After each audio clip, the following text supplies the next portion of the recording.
నా పేరు కొడిత్యాల నాగరాజు, శ్రీ వీరభద్ర ట్రేడర్స్, దూపల్లి గ్రామం, రెంజల్ మండలం. నేను ఇప్పుడు నాకు తెలిసిన విషయము భూసార పరీక్ష విధి విధానాలు, దాని గురించి నాకు తెలిసినంత మట్టుకు మీకు తెలియజేస్తాను. భూసార పరీక్ష ప్రయోజనాలు: మట్టి నమూనా తీసే పద్ధతి.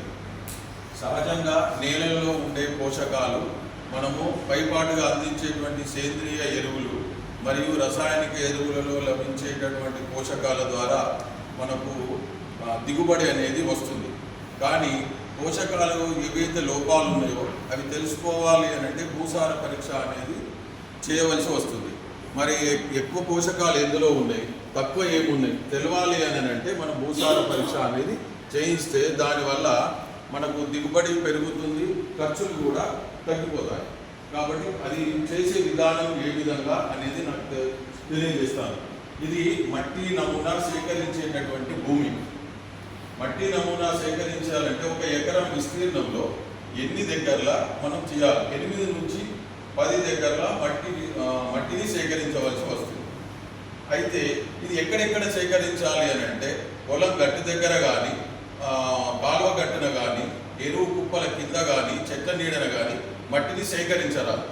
మిగతా జాగాలో మట్టిని సేకరించి దానిని మనము క్లీన్ చేయవలసి వస్తుంది. మట్టిని సేకరించాలంటే ఎట్లా చేయాలి అంటే 15 సెంటీమీటర్ల లోతులు, 15 సెంటీమీటర్ల లోతుకు గుంత తవ్వి, బి ఆకారంలో గుంత తవ్వి పైనుంచి కింది భాగాన్ని మట్టిని సేకరించి దానిని మన మట్టి పిల్లలు కానీ ఎలాంటివి లేకుండా చూసుకొని దాన్ని క్లీన్ చేసి ఒక దగ్గర చతురస్రాకారంలో దాన్ని పరిచి 4 భాగాలుగా విభజించాలి.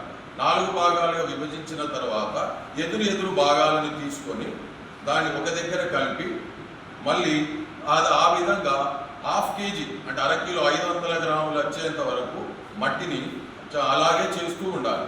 చేసినటువంటి మట్టిని గాలికి ఆరబెట్టి మళ్ళీ దాన్ని మన బట్ట సంచిలో కానీ లేదు అంటే పాలిథీన్ పేపర్లో కానీ నింపి మన రైతు పేరు, సర్వే నంబరు ప్లస్ మండలము, గ్రామము, అతను వేసినటువంటి పంట ఏది, ముందు వేసిన పంట ఏది, మనం దేని గురించి మనము పరీక్ష చేయించాలనుకుంటున్నాం, భూసార పరీక్షన లేదా పండ్ల తోటలు చెట్ల గురించా, లేదు అంటే మనకు వేరే ఇంకేదైనా కానీ చౌడు నేలల గురించి ఏ దాని గురించి తెలుసుకోవాలనుకుంటున్నామో అనేది విడిగా రాసి పంపించాలి. దీనివల్ల ఏమవుతుందంటే మనము ఆ పరీక్ష వచ్చిన ఫలితాలను బట్టి మనం ఏది లోపం ఉంది, ఏది ఎక్కువ ఉంది, లోపం ఉన్నటువంటి ఎరువులను వాడుకుంటే ఖర్చు తగ్గుతుంది, తద్వారా దిగుబడి పెరుగుతుంది.